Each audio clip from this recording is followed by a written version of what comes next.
Welcome to another episode of Purchase to Profits. I'm Seth Ferguson. Make sure you hit the subscribe button so you don't miss our daily interviews with successful real estate investors. And I've put together the top 7 key market drivers I look at when analyzing a real estate market. Go to sethferguson.org to download your free copy. Our guest today purchased his first rental unit in 2002 and was able to quit his job just 5 years later. He now owns over 100 units and has completed dozens of rehabs. Mark Owens joins us today. Mark, welcome to Purchase to Profits. It's great to have you on the show. Hey, thanks, Seth. I appreciate the opportunity to share my story with your guests in hopes that I can inspire them and maybe help them to, create a profitable real estate business in their future. Oh, for sure. We're really looking forward to this. And I'm sure a lot of people listening would love to leave their job in 5 years. So you'll have to give us the secret sauce. I'm ready, man. Bring it on. What do you want to know? All right. Well, let's talk about your real estate goals right now. You've got over 100 units, like I said in the intro. Where are you looking to take your real estate portfolio? Man, I'm at a different stage now. I've been doing this business for almost, going on 18 years now. And I'm in I hate to even say this. I'm in my mid 50s. I still feel like I'm 20 on the inside. But I'm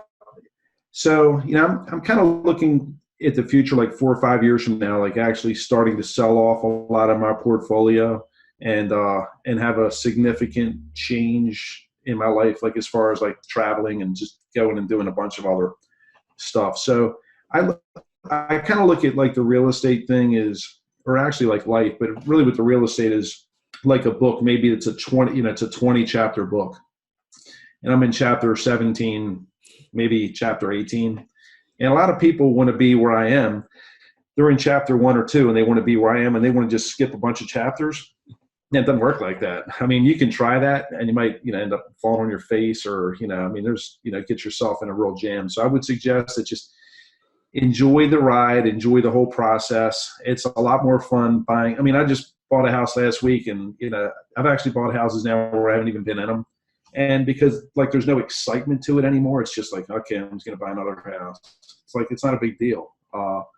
Enjoy the part of your journey where you're excited about every deal and you're excited when you're going to go in and you're going to figure out how you're going to lay out the kitchen or what color you're going to paint this or you're going to replace the fence out back. Like, man, don't rush that. Enjoy the whole process because it's not going to last forever. Eventually it's going to get to like any other job where it gets boring and tedious. The good news is that while you're on that journey, on your way to bored and tedious, you can create a lot of income, a lot of wealth. It's your retirement. My rentals are paying for my son's college. It's just like it really can become, if you choose to, it can become a way of life and it can be everything for you. So my point is like, just don't rush it. Just enjoy the whole journey, from the first house to when you sell your very last one. Just try to enjoy the whole thing. Don't try to skip the steps. Yeah, no, that's a good point. And I've had some people say that it's when it stops becoming exciting, that's when you're a professional because you're just looking with no emotion. Pretty much. Yeah. It's been like that for me. It's like I just, it's like I'm very comfortable with the numbers. I'm very comfortable in my market.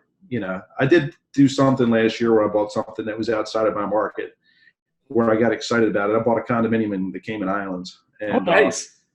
That's the first time I've done anything like that. And that kind of got me excited, but that's also where I'm going to be like living a third of my life in a few years. So yeah, well, different reasons to be excited about it. Yeah. And I'm sure the IRS knows you have to go there at least every couple of weeks to check on the property. That's absolutely. And make sure, check the palm trees and, make sure the sand is still on the beach and all that stuff. That's right. So how did you get involved in real estate investing? Because, you were working your job. What was it? A book you read? Was it somebody you spoke with? Man, you know what? I was in the IT field in around starting in 1999, something like that. And I started making really good money. And by 2002, I was making $100 an hour teaching Microsoft certified systems engineer classes in colleges all over Maryland and Pennsylvania. And I was a contract trainer. I was making really good money, and I kept saving my money and saving my money. I wasn't used to making that kind of money. I was used to making like $15 an hour. And so when I started making a lot of money, I didn't live up to my income. I just didn't know how long it was going to last. So I stayed in the townhouse that my wife and I bought, and I just started saving a bunch of money. I didn't want to get used to making that kind of money and then have my pay get cut in half. So I'm just like, I'm going to live below my income, save a bunch of money.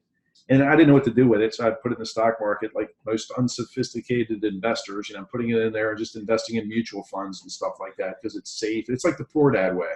I'm just following the whole poor dad path and putting the money in there, and I see it going up, up, up, up. And then they had this like .com crash thing where, like I lost all of the profit that I had made over a few years, like in a couple of weeks. And I hurried up and pulled everything out before I lost like my principal. And I can't remember. It was like maybe $130,000 that I pulled out. I mean, it was up to like 170 or 180. And then in like a couple of weeks, like I lost all, the 40 or 50,000. So I pulled it out and I'm like, no, what the fuck am I going to do now? Like, I don't know what else to do. And I'd had an interest in real estate when I was younger. I didn't grow up in a family with real estate investors or anything like that, but I always thought like my dream when I was like 20 years old would be like to buy a duplex, like a house that's got like 2 apartments, and I'll live in one and I'll have a tenant rent the upstairs and they'll pay the mortgage. And I always thought like, well, that's my way to, some kind of mediocre financial freedom. And but once I lost all the money and I put everything out of the stock market, I'm like, well, I got to figure out something to do. And I thought, man, maybe I'll buy like a rental property or something. And I just, I could put together a spreadsheet to kind of calculate my cash on cash return. And you got to remember, like, this is 2002. For a lot of your audience might not really be able to put this into perspective, but like there was no Bigger Pockets, there was no Meetup.com, there was no Facebook. I don't even think Google was around. I think I was using like Webcrawler or Yahoo or something Alta like that. Vista probably in 2000. Yeah, Alta, yes, that was like the huge search engine back then. Yeah, and so there really wasn't. We didn't have the resources available that we have today, like podcasts. If I would have said, I'm going to be on a podcast in 2002, people would have thought that was like something freaky. They would have had like a podcast. What are you doing? Would have no conception of it. I don't even think I had a cell phone back then. And I might have had a pager. And so I just, I thought I'm going to buy a rental property. That's where I'm going to invest my money. Back then it was like you could put 10% down, play your closing costs, and that's the way it worked. And it was just, I didn't know hard money. I didn't know anything about community banks. I just knew that you go to it wasn't even Bank of America back then. I don't remember what the hell it was. It might have been Nations Bank or something. Or Wells Fargo. You go to these big banks and you put 10% down. And that's the way I started. And I bought my first one. It was actually 3 apartments and a big garage in the back. That rented out for $250 a month. And a couple of months later, I bought another one. And then a couple of months later, I bought another one. And I just like instantly kind of got addicted to the cash flow. And I started doing the math, and I was like, at the time, I never had any intention of becoming like a full-time real estate investor. My intention when I first started was to make it so that if I lost my job, if something happened, that I would have just barely enough income coming in to like pay my mortgage and, put food on the table. But after I got to that point, I just thought, well, man, if I just like keep buying these things, then I'll be able to quit my job. And I just kept buying them. And a few years later, I was able to quit my job. Nice. There's a lot more to it, but it could be 2 hours to explain it all. But it was kind of interesting. Yeah, no, that's so cool. So today, you said you're on chapter like 18 out of 20. What would you say is your biggest challenge right now in your business?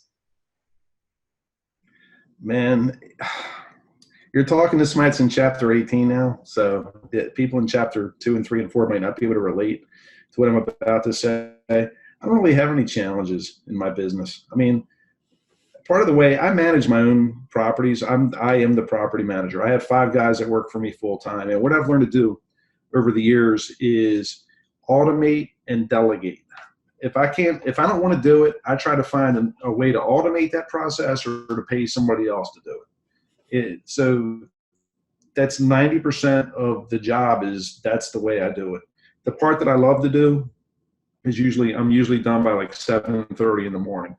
I get out of bed, I get on my bank's website, I log on, I see what checks are cleared, I check it off my little spreadsheet, And if I got any rent the day before, I'll open it up and record that in my spreadsheet. And then they do mobile banking now, so I just take a picture of the check and it gets deposited. I don't even have to go to the bank anymore. So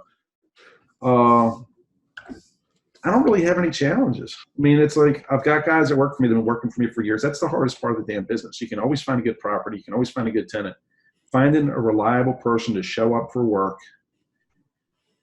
day after day and do the job right the first time, that is by far the hardest part of the job. Yeah. Oh, 100%. And I liked how you said everything, automate everything. We had one guest on. His life goal is to run his portfolio from a pub in Ireland. So that's he's moving to that where he wants everything automated and he can just sit in the pub and manage his portfolio. Yep. So what sort of routines and rituals then have you developed that have helped make you a successful investor? I'm going to tell you what I do and the things that are really important to me that I think have enabled or helped me with my success. And I think these are things that would apply to everyone. The first thing is, my reputation is very important to me. I guard it with a passion, so if I say I'm going to do something, I do my best to do it. I do my best to do it the right way. I don't lie, cheat, or steal or any of that stuff. My credit is really important to me. So I make sure that all my stuff is paid on time. My credit score, if it fell below 800, I would be on the phone, finding out what happened, because it's usually between 810 and 830. What that does is it makes it real easy for you to borrow money, and you can borrow money cheaper. So same thing, if a guy fixes my furnace today, I'm going to go out of my way to make sure he gets paid today. That's really important to me, that I don't beat these guys down on their price. I pay them what they want. And if I think it's too much, maybe I'll find somebody else. But the truth is, I'm looking for freedom. I want to be able to sit on the beach in the Cayman Islands, and if one of my tenants texts me in February and says, "Hey, Mr. Mark, the heat don't work,"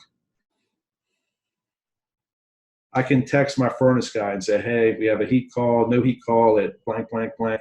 And the guy, without hesitation, is going to go there and fix it, knowing that when I get home in a week or 2 or 3, he's going to get paid immediately. There's no bullshit about it. And by consistently paying people as soon as you can on a regular basis without playing any games, it makes my life so much easier. It's easier for my tenants. It's easier for me because I don't have to try to find somebody else to do the work because this guy doesn't trust me.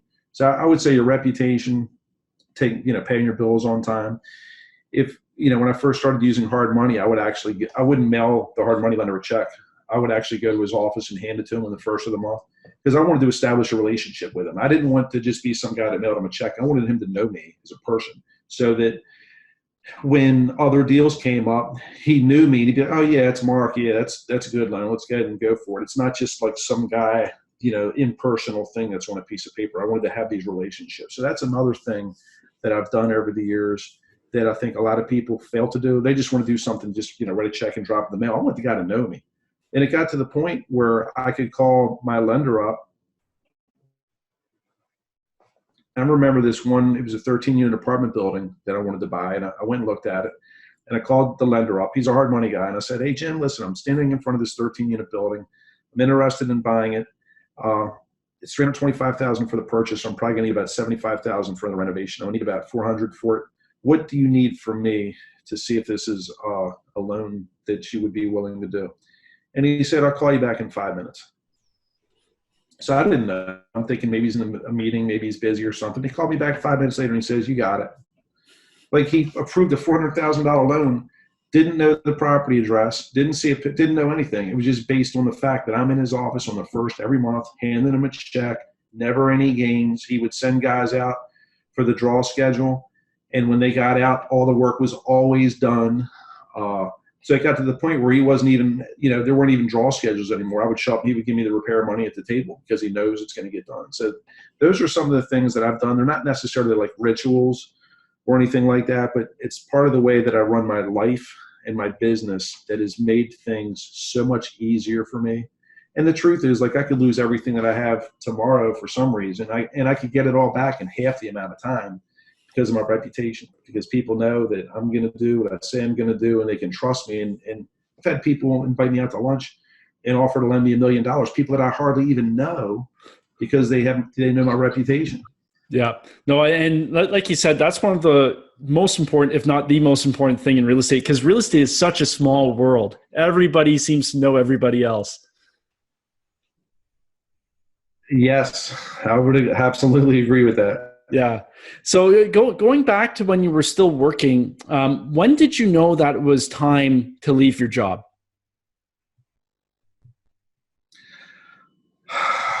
Here's the way working at the time. And this is my story. Everybody's is going to be different.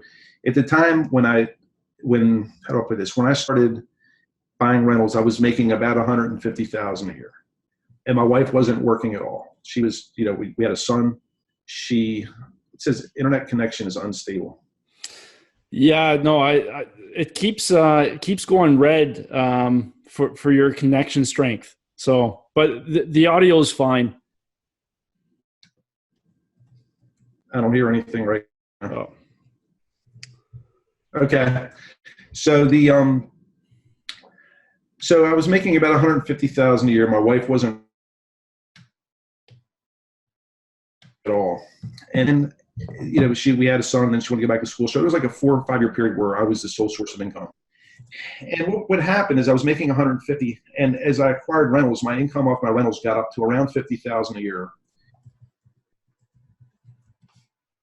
And this was right about the same time where she was about to finish school, and her first job out of school was going to be starting at a little over 50,000 a year. So if I got the 50 from the rentals and the 50 from her job, that's 100,000.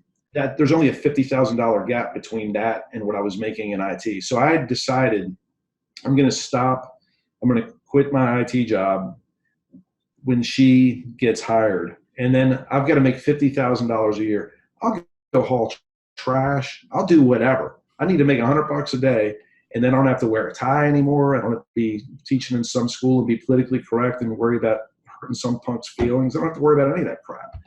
So right about that time, this is one of these weird things. I established a relationship with a guy that was a full-time wholesaler. That's a whole different story how this guy and I met, but it was actually on a real estate cruise. They had real estate cruises. I met him on a real estate cruise, and we became kind of friends after that. And one day, it was a couple months before my wife was going to start her job, and I just said, "Hey, Dave, listen, man, would you be interested in partnering with the wholesaling? I know you're already doing it full-time. You've already got everything lined up. I have a whole different set of friends, different experience. I got contract, I got all this stuff. Would you be interested in partnering?" And he said, "Yeah, that would work." So I transitioned at the same time my wife started working. A couple months before that, I quit my IT job and I started wholesaling full-time with this guy. And I still remember to this day, it was like 3 months into it. I'm sitting in my office and I'm looking at a sheet of paper that I had taped to the wall. And I had it was like a dozen wholesale deals on there with an average assignment fee of $9,000. And we closed on every single one of them. And I mean, it was just crazy. So I was actually making more money wholesaling the first year than I was making in IT. And I just took that money and kept buying rentals and kept buying rentals and kept buying rentals. And eventually when, the market took a dump around 2007, 2008, I had enough rentals where I didn't have to worry about anything. It was just good. Part of the way that I did that, and it's not really a ritual or anything again, but it's my own philosophy or strategy that worked for me, is I never lived up to my income. I still live in the row house, townhouse my wife and I bought in, I guess it was like 1998. And paid off for years. Then I got a lot of credit on it, which I used to buy some larger apartment buildings and a whole bunch of stuff. I drive a Toyota. I didn't go out and buy a $100,000 car. I just lived below my means. And what I did was I took the money that I was making and I invested it back into my business, which can be frustrating sometimes because you're thinking like, shit, I'm making all this damn money. Well, where is it?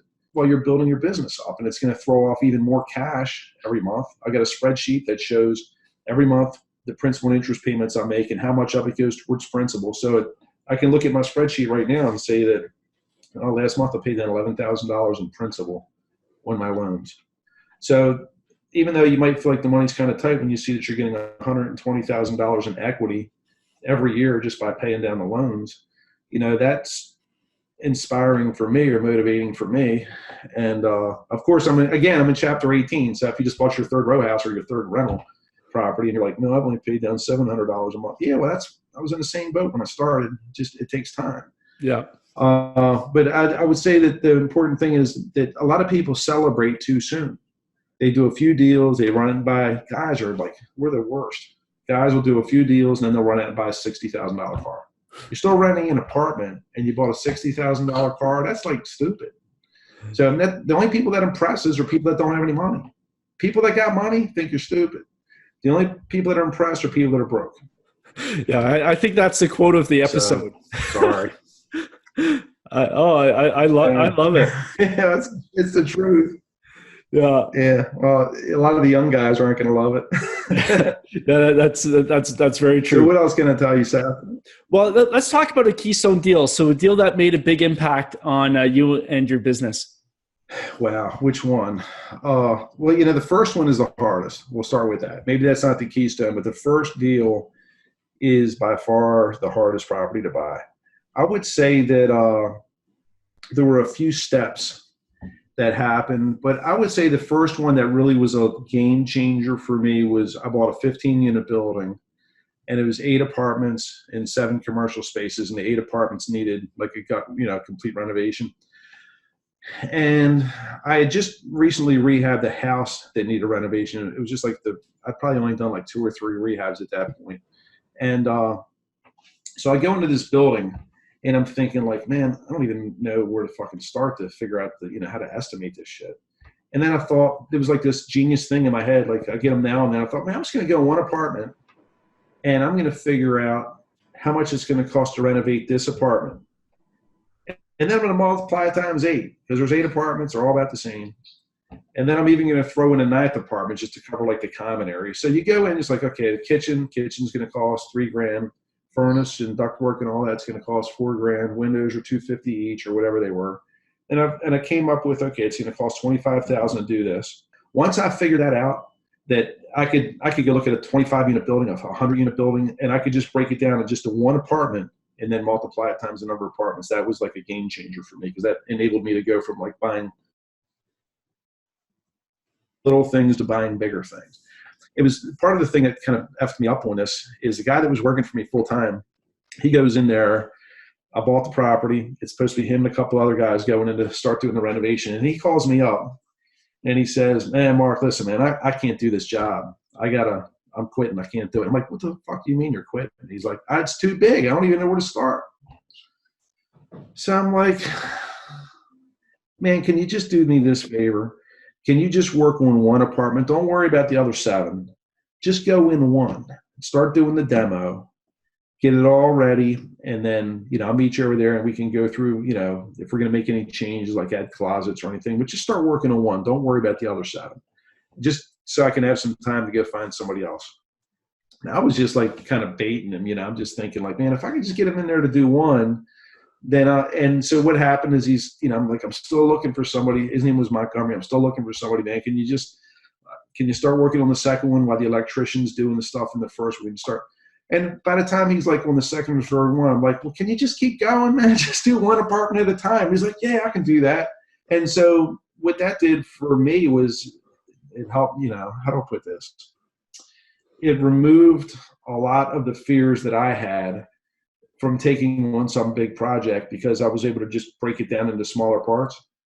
And for the guy that was working for me, it did the same thing for him, where it was like he really pushed through his own mental barriers or whatever, and he was able to take on a much larger project than he felt he was capable of just because he broke it down into smaller parts. And I took that same philosophy onto other buildings that I bought in the future that were even bigger than that needed more work than that. And it made it a lot easier. So the first one is the biggest one because it's the hardest. And for me, that particular building right there is what really, pushed my comfort zone like way beyond anything that I ever thought it would be.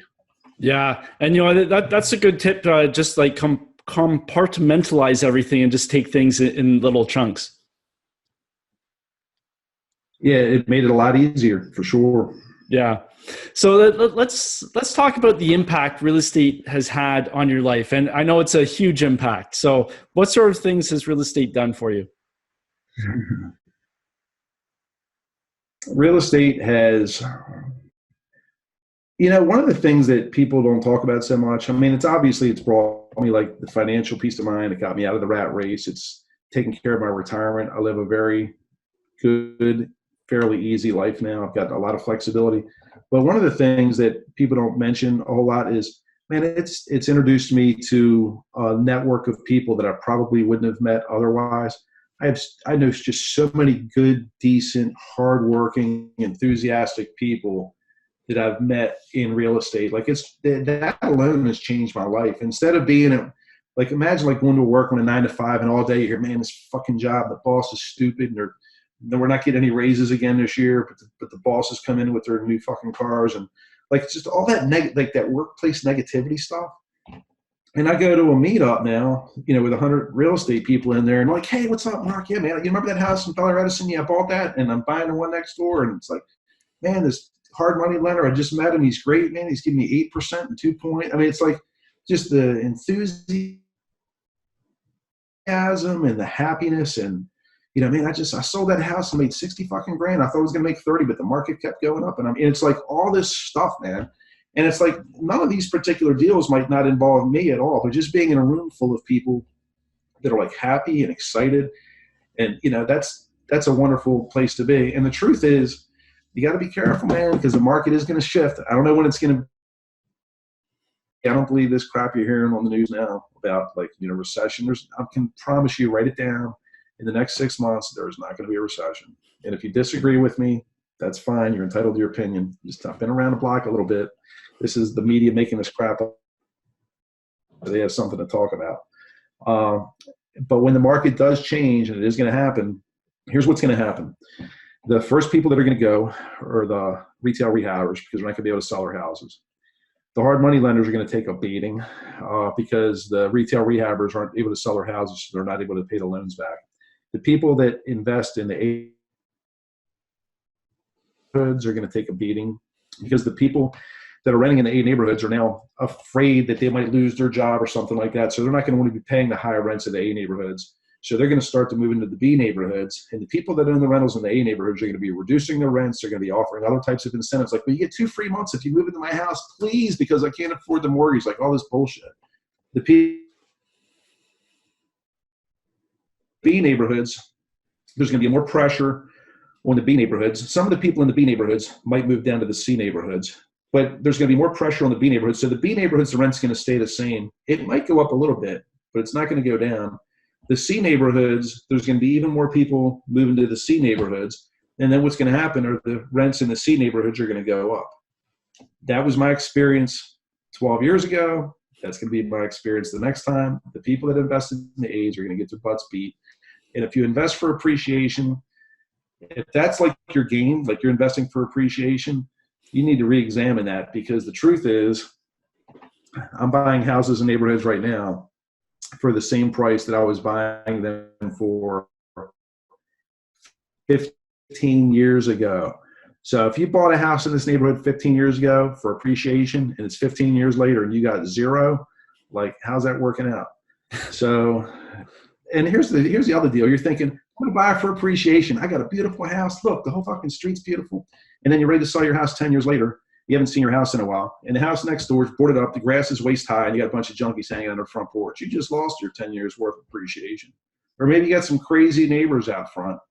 And you can't control what's going to happen in your neighborhood 10 years from now. You might have crazy neighbors with kids hanging on the front porch all night. You might have a methadone clinic opened up down the street. Now you got people peeing and selling drugs behind your house. You don't know what the hell is going to happen in 10 years.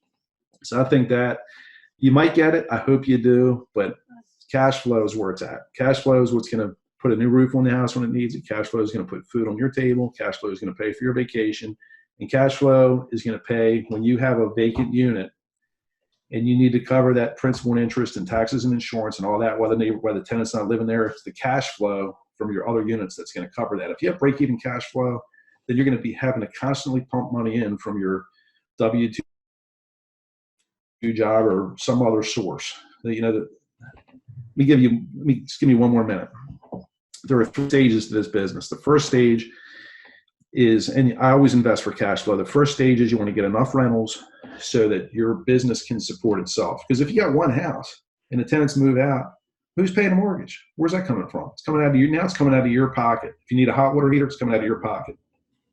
If you have 10 houses that are cash flowing $200, $300, $400, $500 a month, and the tenants move out of one of them, the other houses should be making enough money to cover that one, to paint it, cover the mortgage, maybe replace the hot water heater, stuff like that. So it's not going to be any money out of your pocket to do that. So your first goal is to have enough rental properties so that the business can support itself. After you get to that, then you start buying rentals to replace your income. After the business can support itself, after you've got enough to support itself, after you got enough to cover your income, then the third section is where you can invest for appreciation or, whatever other schemes that you got, because that's kind of like play money now. It's like your bills are covered, your tenants' bills are covered, the business is covered. So the third stage is where you can, have fun with it and maybe try some things that probably wouldn't be too smart to try at the beginning of your career. Oh, for sure. You can do some development projects and stuff like that has a little bit higher risk. Sure. Yep. Yeah. Well, no, this has been great. Lots of really good tips. So if somebody's looking to reach out, Mark, and learn more about what you're doing, maybe get in touch, where can they find you?